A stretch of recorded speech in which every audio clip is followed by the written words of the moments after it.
Hello and good morning, everyone. Welcome to my live stream. Our local time is 5:28 a.m. Saturday morning, and this lesson is based on IELTS exam. So once again, dear viewers, as you might be aware, it's an ongoing lesson, and I started quite a while ago. And last week I was describing writing style. Okay. So today we're going to give some more tips and techniques how you can develop your writing and get the record score. Once again, dear viewers, you should be aware that IELTS exam is not only an exam. It is the exam for knowing the rubrics, how you can get, maximum number in your exam, and also it is an important for you to know different strategies, tips, and techniques so that you have the trend to get the required score. Bear in mind that if you like to get good score in IELTS exam, you need to sit for mock test, and in simple English we call it sample test. And what exactly the sample test helps? It helps you giving a very good idea. Number one, time management. Number two, question patterns. Number three, and also the real life environment, how you can sit for the exam and answer it correctly.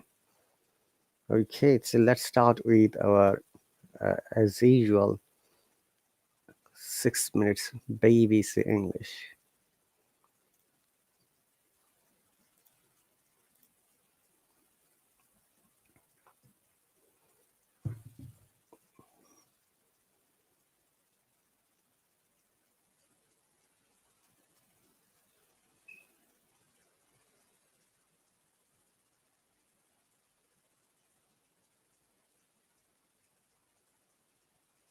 So welcome everyone.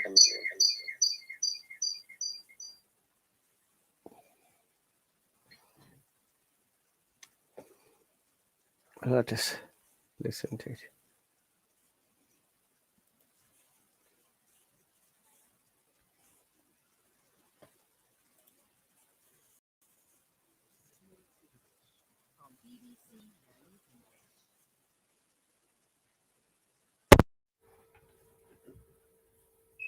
Hello, this is 6 Minutes English from BBC Learning English. I'm Sam. And I'm Neil. On Saturday mornings, I love going to watch football in the park. The problem is, when it's cold and rainy, I look out the bedroom window and go straight back to bed. Well, instead of going to the park, why not bring the park to you? Imagine a live version of the football match at home in the warm with friends. Sound good, Sam? Sounds great.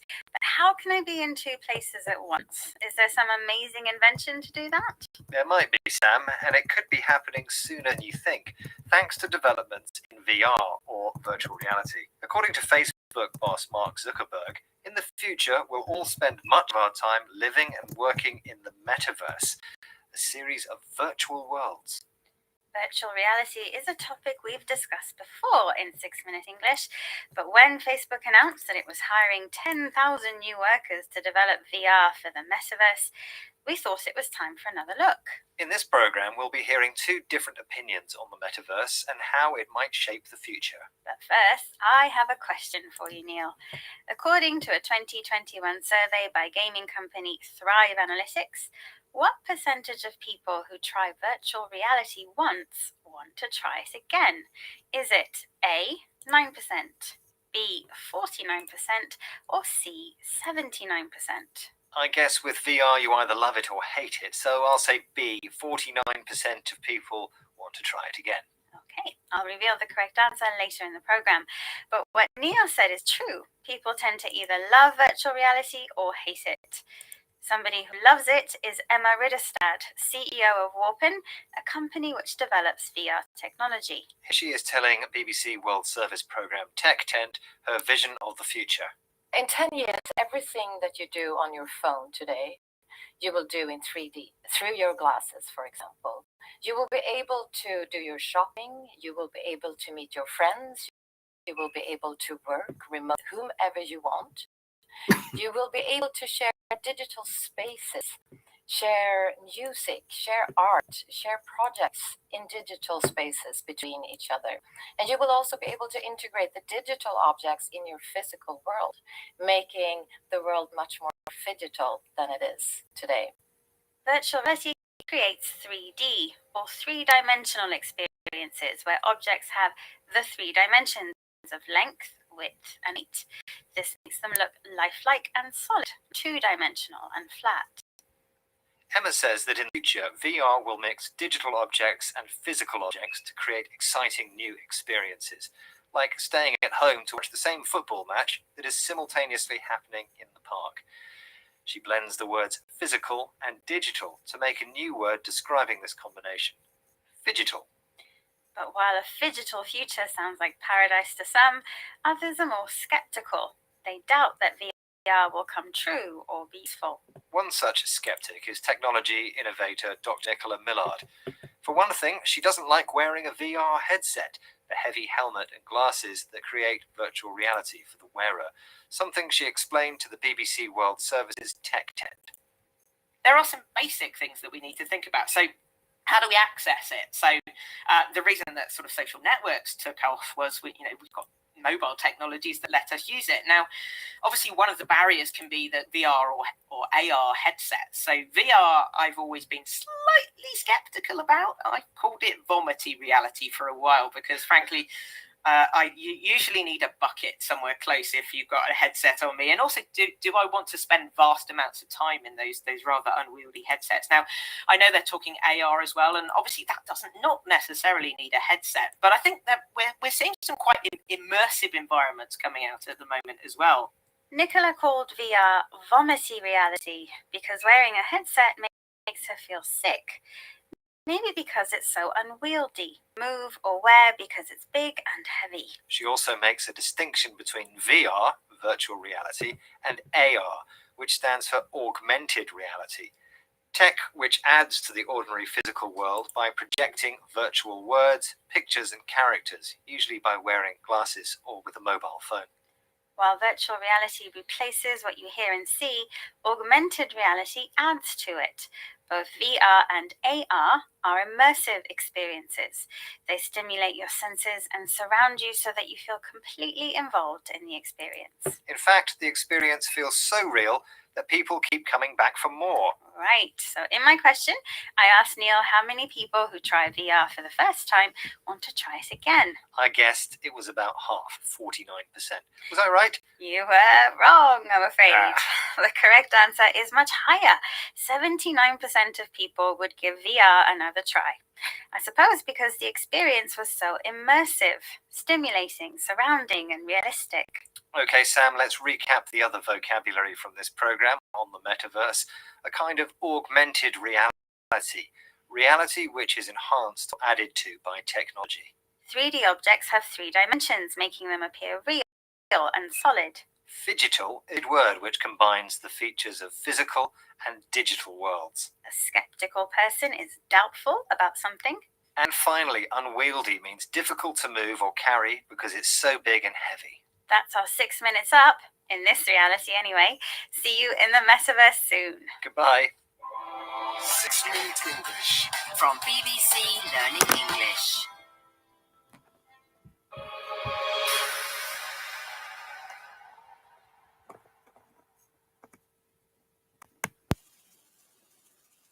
All right, Davis, that was BBC English, 6 minutes English. Why we listen to BBC English? The reason is that in the IELTS exam listening part, the first part, second or third part of listening, all of these conversations are based on these RP accent. RP once again stands for received pronunciation, which is the amazing accent in the UK, which is mostly should I say neutral, very amazing and the sweetest accent, and doesn't have any dialect, any impact of the local accent like Scottish or Irish or Cockney, or you can say Scouser, Brahmi, Southern, Northern, Yorkshire, Essex, or London accents. The reason is that when any candidate sit for the exam, they need to listen the standard accent in order to understand the question of the listening part, which is why I try to bring this baby's English, especially 6 minutes English, where you can have the opportunity to understand and develop your listening skill. Okay, guys. So as we we go through once again, today is the continuation of our writing part, and I was thinking not only the writing part, and we can also practice other sounds as well. Hello, good morning, one. Welcome. Are you free to join, one?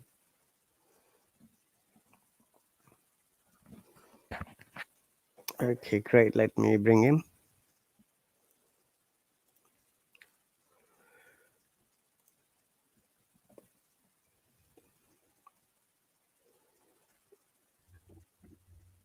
Morning. Morning, teacher Rahat. How are you doing today? Yeah, fine. What about you? Are you okay? I'm all right. How's your holidays? Maybe you're busy, right? Last week, a week before. Yes, and this week I just got back to my. I have two houses. I have two homes. My first home is just near to my office, Hmm. maybe within 3 to 4 minutes walking distance, and this is my permanent home. So this week I got back to my permanent home because one man want to repair my roof because it's some sort like leaking when it is raining. So I got back to my home Uh, this week. okay, so it is being repaired at the moment. No, they just visited it and will prepare the quotations for me to decide on Okay, the reparation. all right. Mhm. That's pretty cool. Good to know. So is everyone okay? Your children, family, everyone is all right? Yeah, so far all are good. All of them are good. That's very good to know. Okay, so one, do you have anything to ask from the previous lessons? I remember that whatever you asked me, we have covered up to now. Do you have any other grammar feature or any other things you need to discuss today? Maybe we can focus on that. um, Last 2 days I have a question. Okay. But I couldn't remember it now. I will ask when I can remember it because Okay, I studied something on last few days, and I remember that I want to clarify with you on that things, okay. but now forgot about that.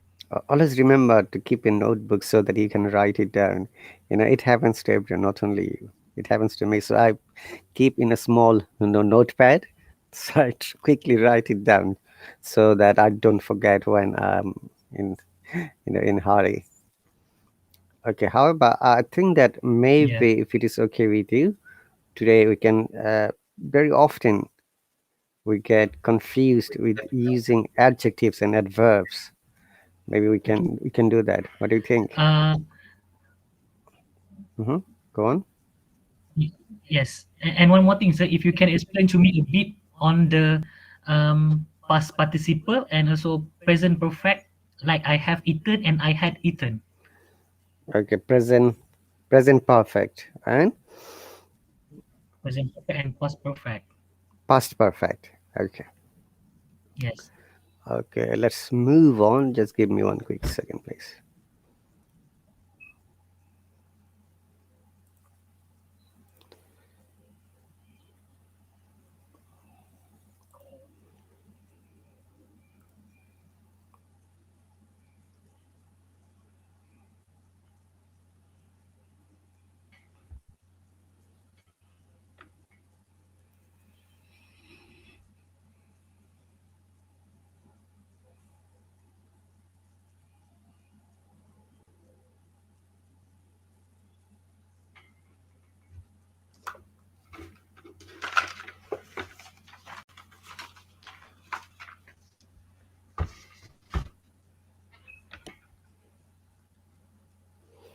Okay, we'll go on with the examples. Okay,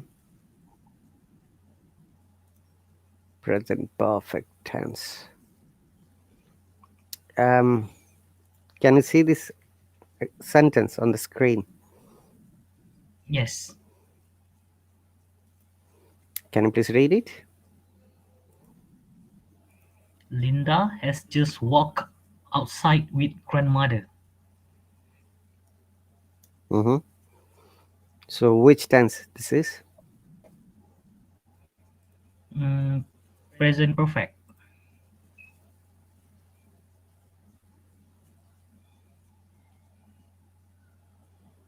Okay.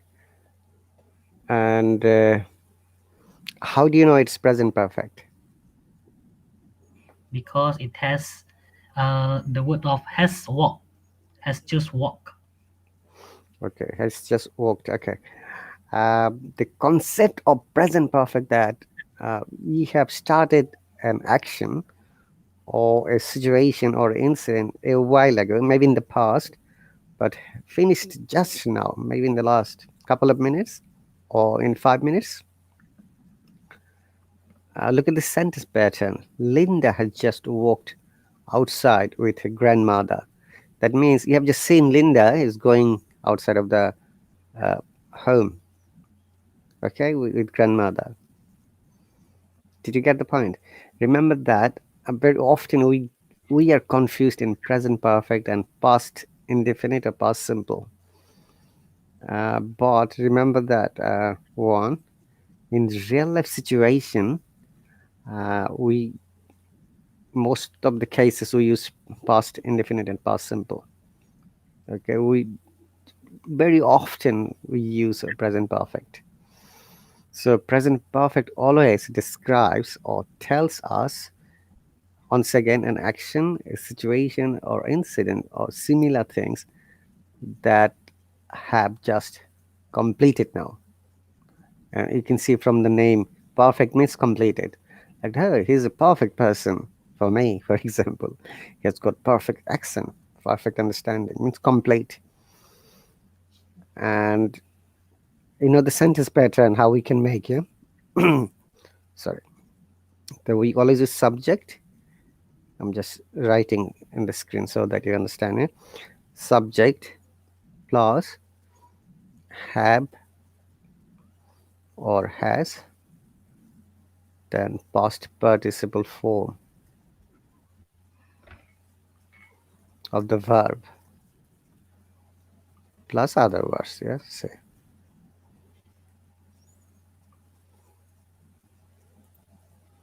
Okay. Okay. Now, Okay. uh, who are subjects on? Can you remember one? Who are subjects? Subjects are noun It could be noun, right? or pronouns. Pronouns. It could be pronoun, yeah. Uh, Noun and pronoun, basically. That's right. Not anything else. mhm. And in grammatical aspect, we call subjects are persons. Yeah. Do you remember person? First person. Do you remember that? Mm, I, Uh-huh. we, Very good. Second person. Is there any other word in first person? no. Second is you, And third person. he, she, So the best way to remember, except I, we, and you, anything, everything in this world is third person.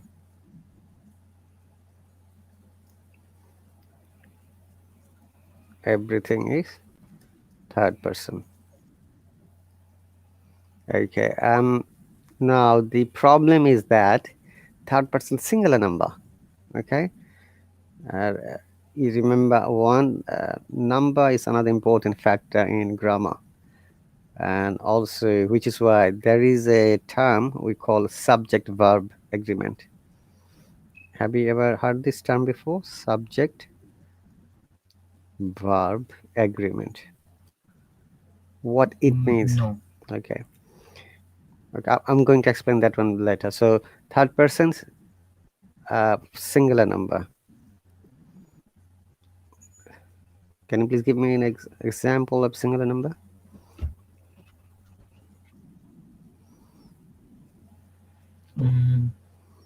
He, Mm-hmm.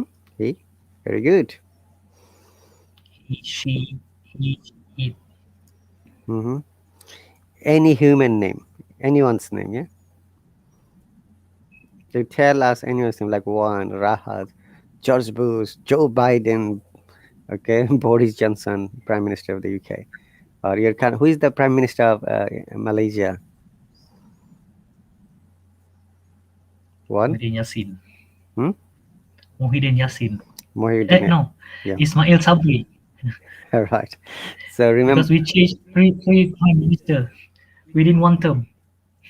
All right. All right. That's cool. I'm just giving an example. Any person's name is third person singular number. Okay, then you can say teacher, student, child,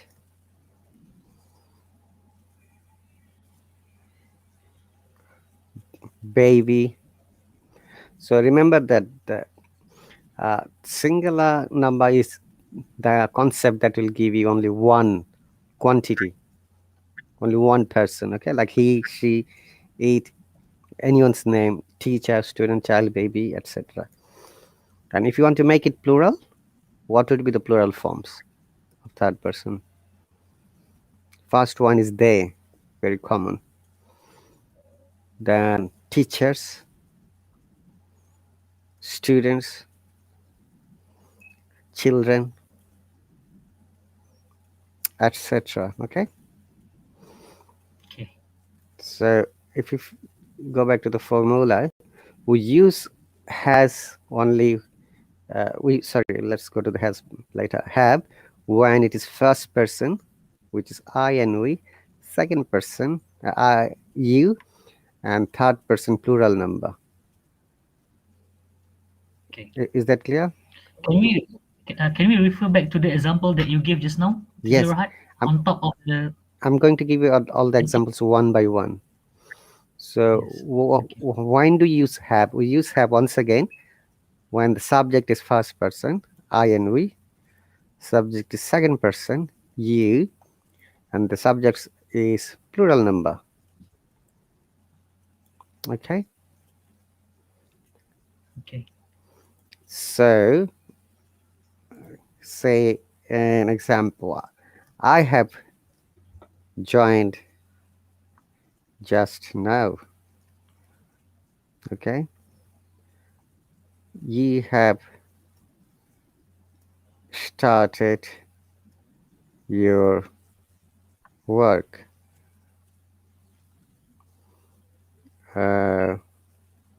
We have eaten our dinner. Okay, so you like they have make it a negative sentence. They have not practiced for a long time. Okay, one. Look at this pattern. I have, you have, we have, they have, or any other plural number. We have to use again have. Is it clear? Yes. But if you have got any question, always please do ask me. I'm here to explain you again. Yes. Sometimes I just confuse the usages of uh, present perfect and also past perfect. Like I have eaten and I had eaten. What's the difference between that? Sometimes I get confused on that. Okay, remember that one. Tense is always related to the time. You need to understand how time is important factor when we are determining the tense. You have eaten means if you say, teacher, I have eaten my breakfast, for example, or dinner or lunch. Is it your lunchtime in Malaysia? One. Mm-hmm. Yes. Have you Uh, taken your lunch yet? Not yet. After this, maybe. So look, have you taken? It's a present perfect. Because I'm asking if you have taken in the last few minutes or not, or maybe before coming to the lesson. Did you get the point? But if you ever use I Yes. had eaten, that means that the action is always in the past. It could be this morning, it could be yesterday, or it could be last week, it could be last month, it could be a few years back. There is no time frame. Remember that.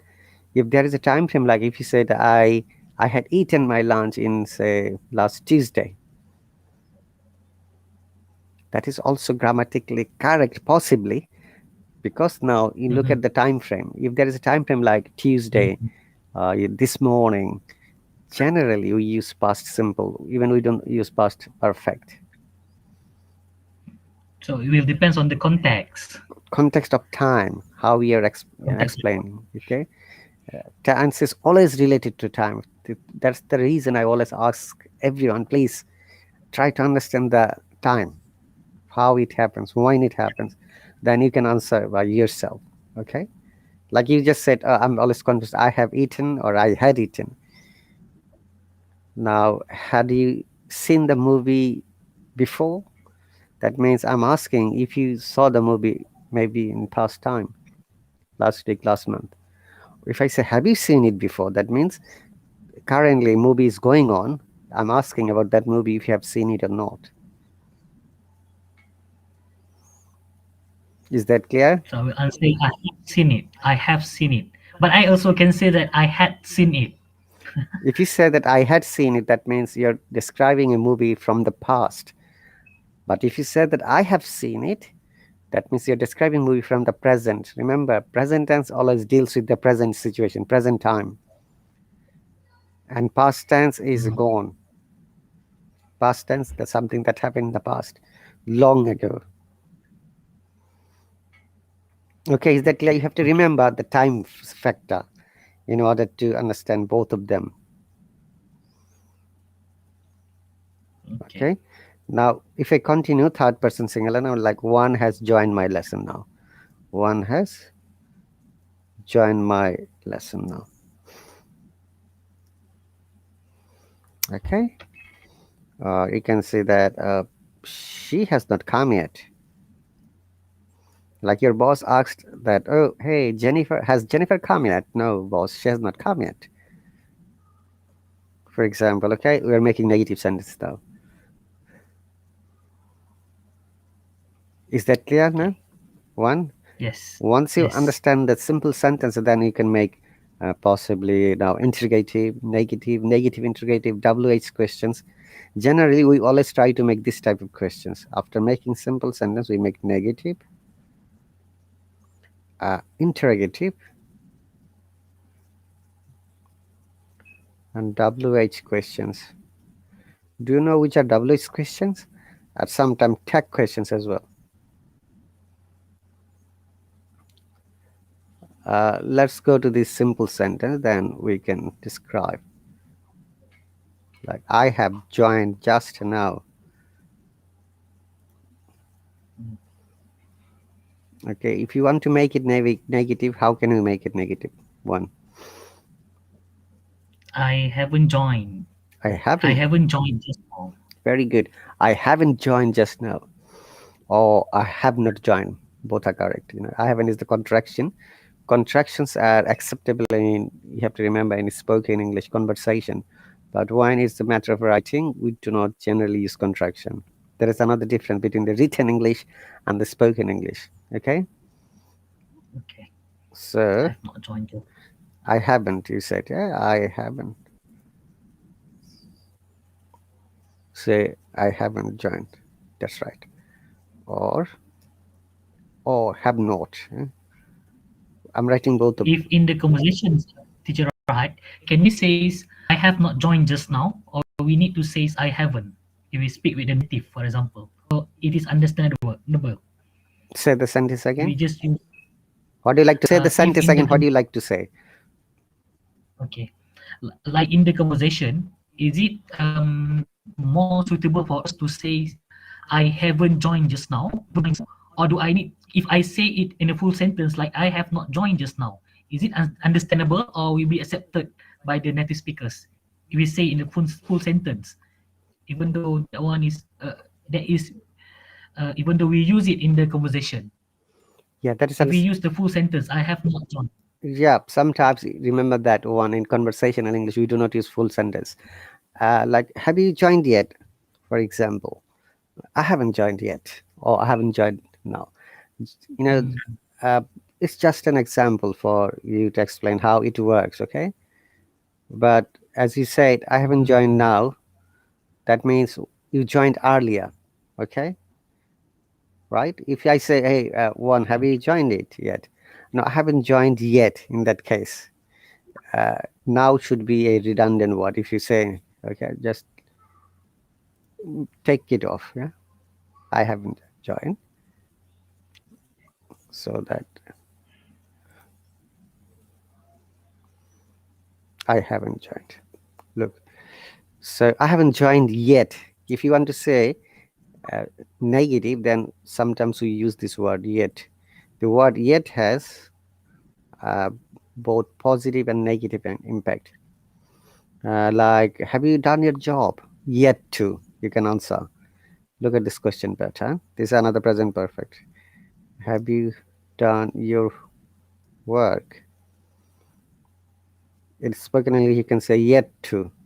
That means you have not done it, but you're going to do it soon. Or Yet to. sometimes we say not yet. If you say not yet, then it gives the impression that you haven't done, but you don't know when you're going to do. Look at this two pattern. Yet to means I have not done it, but I'm going to do it now. But not yet means I have not done it, and I don't know when I'm going to do it. So can I say is that I have yet to receive? Is it grammatically correct? I have yet to. I have yet to receive. I have yet to receive the documents from you. I have yet to receive. Generally, we don't say like that. I haven't received yet, I haven't received yet. or yet to receive, simply because if you use I have, then you need to use, remember that, now past participle form of the verb. But in conversational English, that's still okay, understandable. I have yet to. It doesn't sound natural to me because you said I have yet to receive rather than yet to receive. Make it shorter. Yet to receive is fine. Okay. Okay. Okay.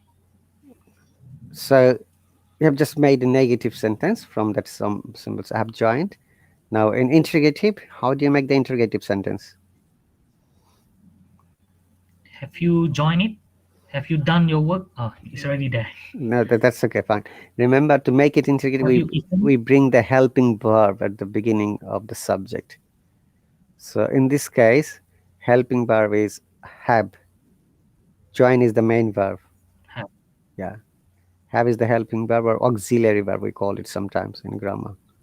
So have I joined? Simple. Have you joined? Has she eaten? Have you finished your homework? Etc. Yes. Why you were talking about helping verb? This is the questions sometimes.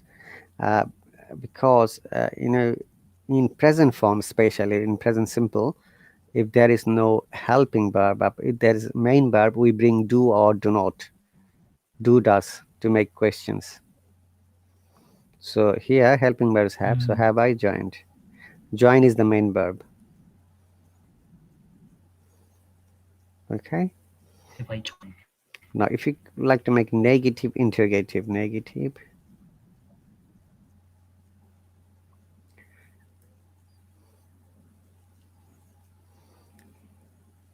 Can you please make it negative interrogative?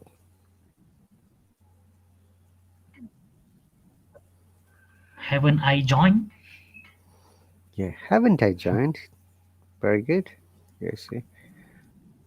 One important matter is that very often we talk about intonation, the tone we use. If it is a question mark or it's a question sentence, our voice, our tone should always go with up. We call it upper tone or rising tone or rising intonation. And because from the tone, people will be understanding that whether you're asking question, whether you're angry or upset.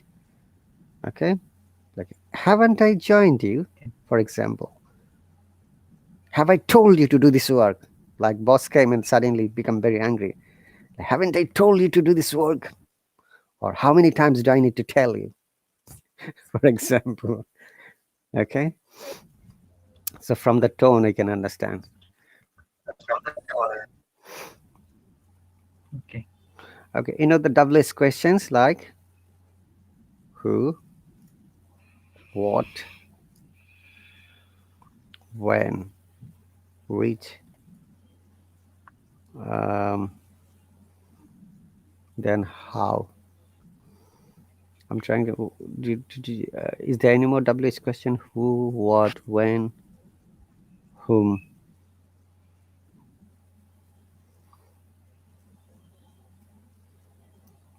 Whose? Where? Who. Okay. One important thing. Say the word again. This last word. Where? Remember that in double S question, except who, whom, and whose, in other words, H or H is silent.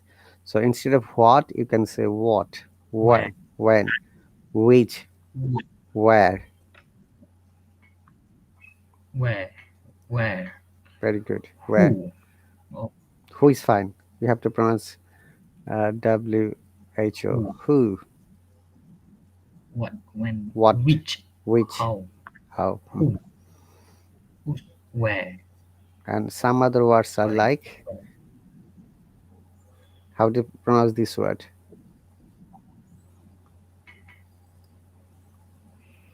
Will. Whistle. Whistle. Yeah, we didn't pronounce H. Very good. So, whelmed. Well. Will. Okay, Will. etc.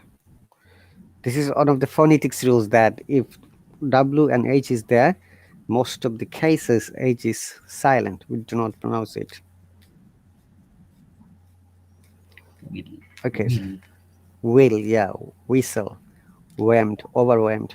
Like I'm overwhelmed to join here and talk to one who is the vice president of this company, for example. Okay. All right. So can you please make one question, double S question in present perfect, concept of present perfect? What have I joined? What have What I have I joined? What have I joined? what have I joined? What Okay. have I joined? Okay. Or what have I eaten, for example? What have What have I eaten? hey, what have I tasted now? It doesn't taste good to me. Okay. And also remember one when you're having conversation, these English language is like rhythm. It goes up and down. It sometimes gives an idea about like you're doing some drama. If you listen to the English movies, then you'll see how they use this conversation, okay, like a real life situation rather than in a stony voice. Okay, I need to explain another thing. In all English conversation, there are upper tone or rising tone that goes up. There is down tone or falling tone that comes back. Another on straight tone. Okay, so three mainly types of intonation or tones from our voice, and also sometimes we can go down to up, and also vice versa, up to down. So five situation: upper, up to down, down, up to down, then down, again down to up, and straight. Is it clear? Yes. Like, hey, how are you doing today? Look, it's going up and down. Oh, I haven't done it, have I? Look, it's a tech question. You're asking, haven't done it, have I? Is it clear now? So tone is very important when you're talking. And if you try to follow this tone, same as the way you follow in your own mother tongue, your English speaking would be amazing. Okay. And for the straight tone, only the robots and mechanical device can talk like this. Like, my name is T20. I'm from the 29th century. Look, start straight tone. But as a human, we don't talk like this. Okay. We always follow either upper or down, or upper to down, or down to upper. 4 different tones. Okay. Okay. So when have you joined the lesson? One.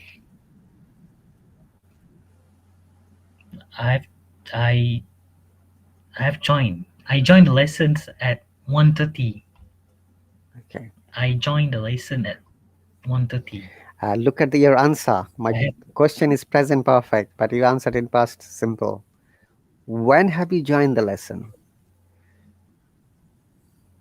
I have joined the lesson at 1:30. I have joined the lesson at 1:30. Very good. This should be a correct answer. Remember that question pattern is another important factor in English language. If someone has asked you the question in present perfect, your answer must be in present perfect. Similarly, if someone has asked you a question in past tense, answer it in the past tense. Okay? And likewise, present tense or future tense.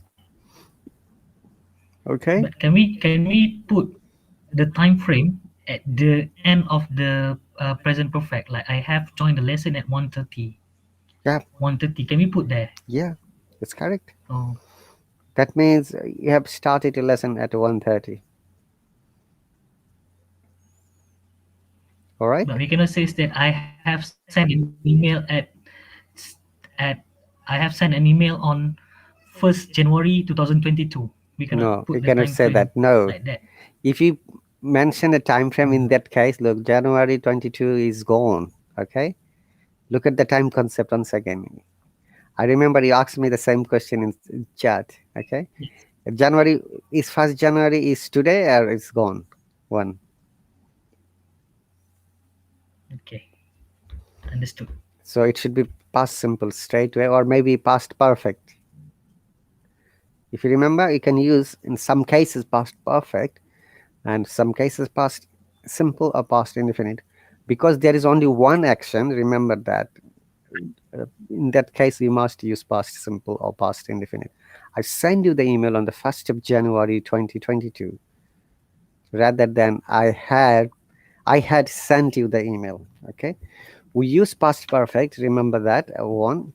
And when there are two actions, mostly one action should be done before another action, or after one action there would be another action, or before one action. Okay, two situations, two incidents. Is that clear? Okay. Yes. Okay, let's do a simple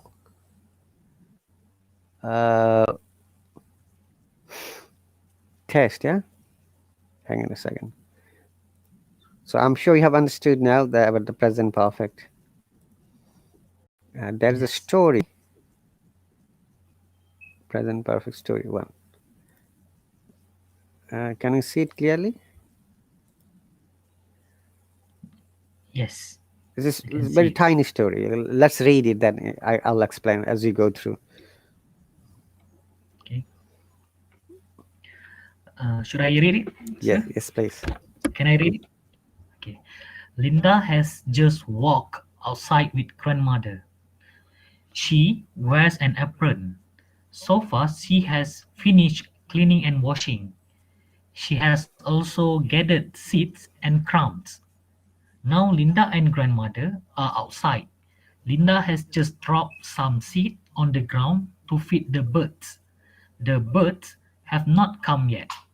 Recently, grandmother has moved in with Linda's family. She now enjoys living with them. Grandmother has already sat down on the beach. Bench, She also bench. bench bench. on the bench. Mhm. She also wears an apron. She has just finished cooking. Grandmother and Linda wait for the birds. They have seen birds in the yard before. Grandmother has always liked to watch the birds. Linda has always liked to feed them. Okay, that's the story. Okay, now look at all the sentence pattern.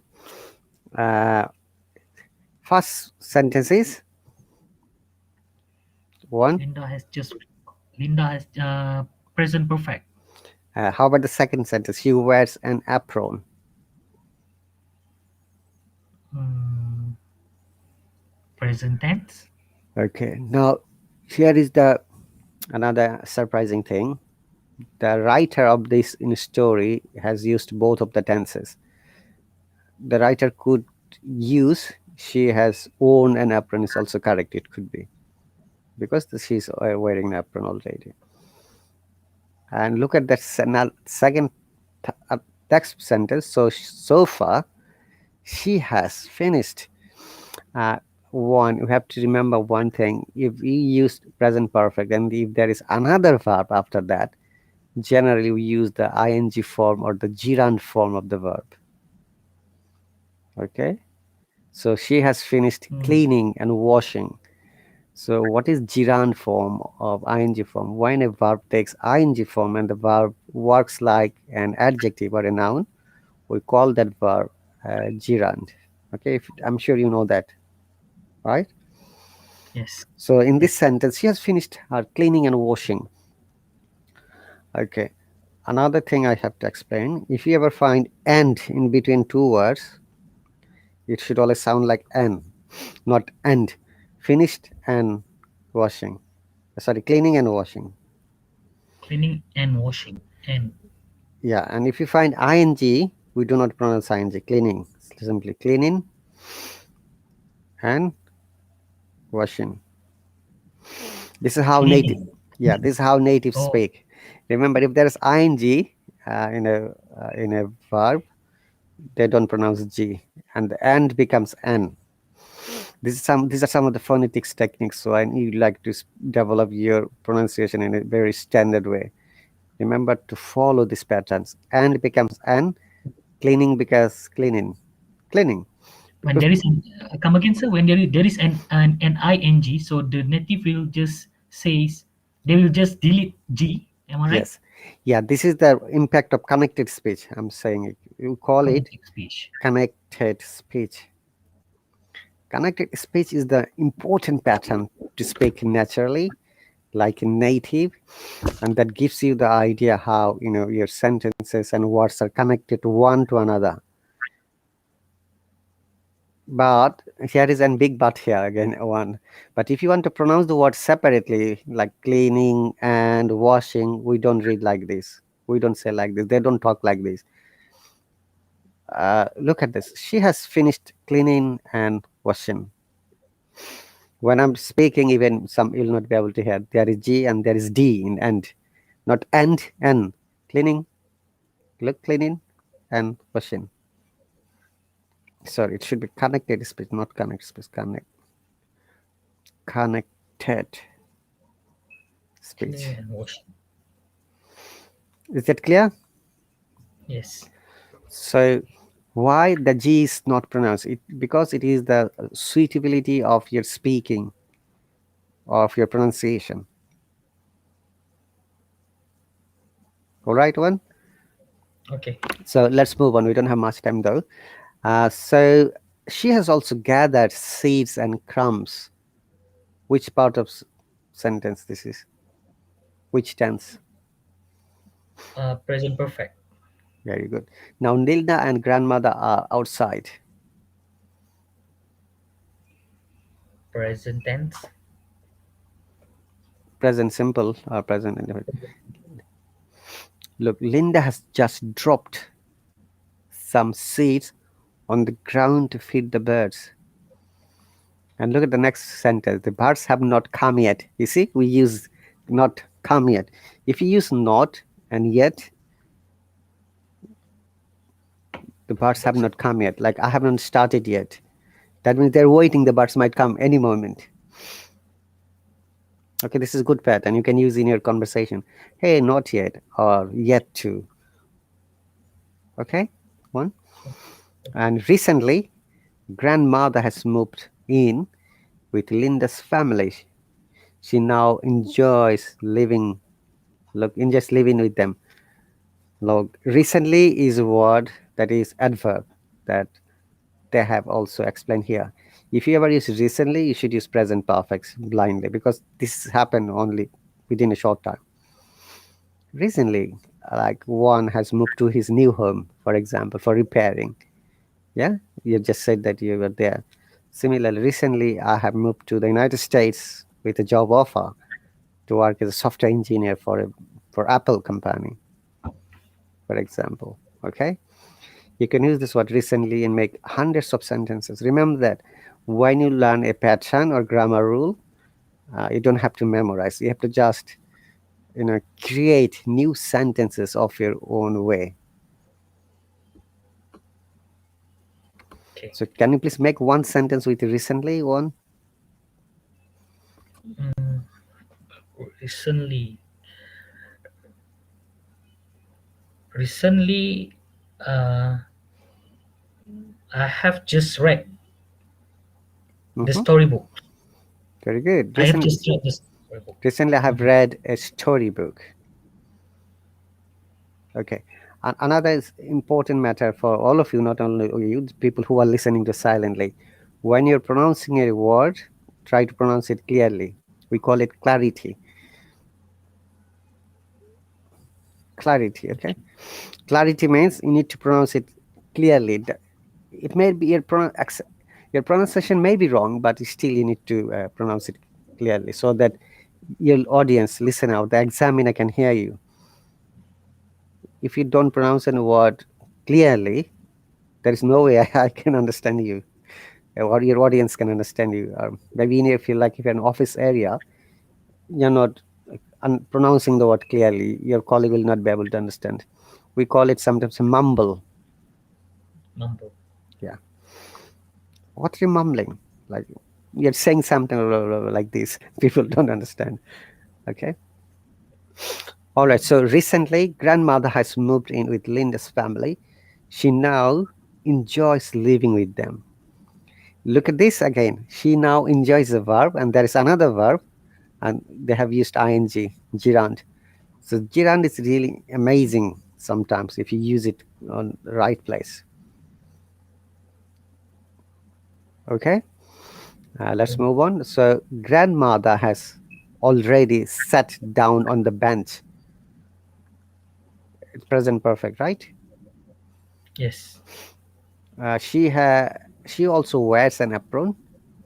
She has just finished cooking. Look, another gerund. Can you please give an example of on gerund sentence one with present perfect? Mm, I have just finished swimming. Very good. Another one. Mm, I just have finished reading. Very good. Amazing. Remember, try to use gerund whenever possible. I'm sure you join others teachers lesson. If you next time use gerund in teachers classes, teacher will notice that you're using gerund and your sentence will be really amazing. Because when someone uses normal sentence, but you're using normal sentence plus gerund in your sentence, that brings value of your sentence. Understand? Like I'm sure you joined teacher Sophie's lesson, yeah. Teacher Yes. Sophie, I have recently started reading some books about poem, American poems or British poems. She's a poet, by the way, teacher Sophie. I know her. Then she'll definitely notice that, yeah, you're explaining. I have started reading rather than you're saying I'm reading. Okay. If you use gerund in the present perfect concept, it will bring your sentence bit higher value and academic way as well. Now, this sentence, look at this sentence pattern. Grandmother and Linda wait for the birds. This sentence could be also making, we could make also present continuous. Like grandmother and Linda are waiting for the birds. That could be also possible. But the writer has written it in its simple way so that reader can understand. Okay. Look, Okay. can you please read the next sentence? I'm going to ask you one thing. They have seen birds in the yard before. Okay. They've seen birds in the yard before. So what it means? One. They have an experience in seeing the birds in the yard. In the yard before. That's right. So the bird is not there. That means. Yes. Okay. Now there is another thing I'm going to ask you. This sentence. Okay, that's well done. Grandmother.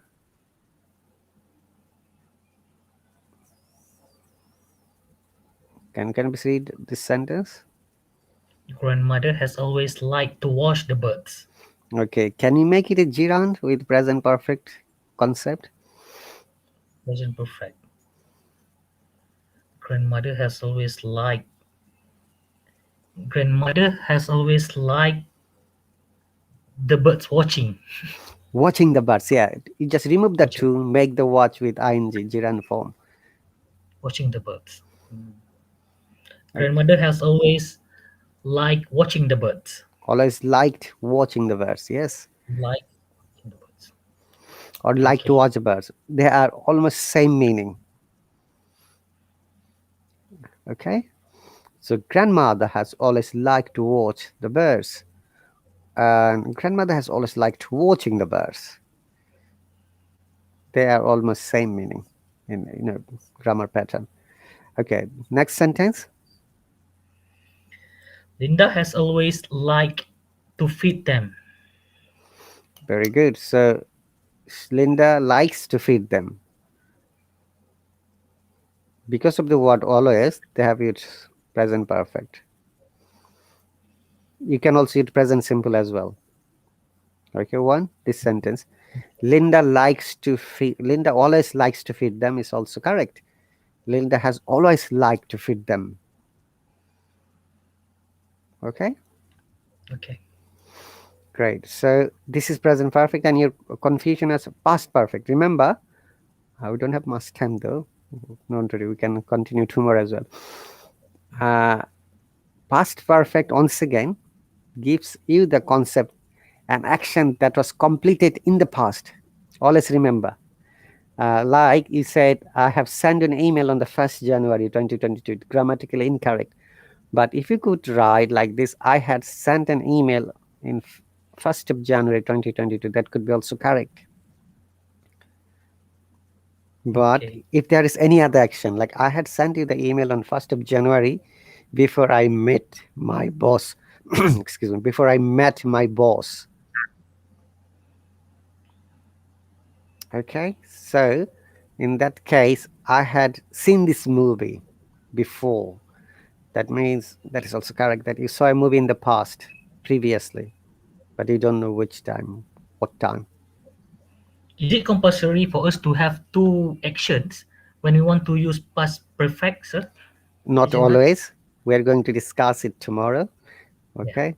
So I'm taking the notes for that we'll discuss tomorrow. It is most of the times there are two actions in past perfect, even in the past perfect and sometimes in the future perfect as well. But it can be done without second action. So we will discuss what are the situation and when we can explain it. Oh, thank you very much, Mustafa, for the donation. That's really pretty cool. Okay, thank you so much for your efforts, teacher. Thank you very much, Mustafa, once again for the donation. Okay, so that's a great question. One, is it necessary to have two action in the past perfect? We'll discuss it tomorrow. So let's finish today this one so that there is no doubt for you. Yes. Okay, there are some questions. then maybe we can practice a little bit. Like, look, Linda has just dropped some seeds. Maybe one question we can complete at least. Can you please make it a negative? Linda has not just dropped some seed on the ground. Very good. Yes, no question is an interrogative question. Uh, has Linda just dropped some seed on the ground? I don't know. We have to check it. I'm just making a conversation with you. Next one, Yeah. WH questions. Why has Linda just dropped some seed on the ground? Very good. Tag question. If you remember tag questions. Mm, mm, has just Linda dropped some seed on the ground, hasn't she? No, only first read the sentence as it is. Then if it is a positive, we have to make a negative tag question. If it is a negative at the beginning, we have to make a positive tag question. Linda has just dropped some seed on the ground, hasn't she? Very good. Let's do it another sentence quickly. We have got few seconds. Grandmother. Grandmother has not moved in with Linda's family. Uh, has grandmother moved in with Linda's family? Mm, why has grandmother moved in with Linda's family? Or where? Grandmother has moved in with Linda's family, hasn't she? Very good. Bravo. See, this is the way when we learn a pattern, we practice. Thank you very much, Juan. We'll discuss tomorrow past perfect with more examples. You take care. Thank you so much, Teacher Rahat. Bye.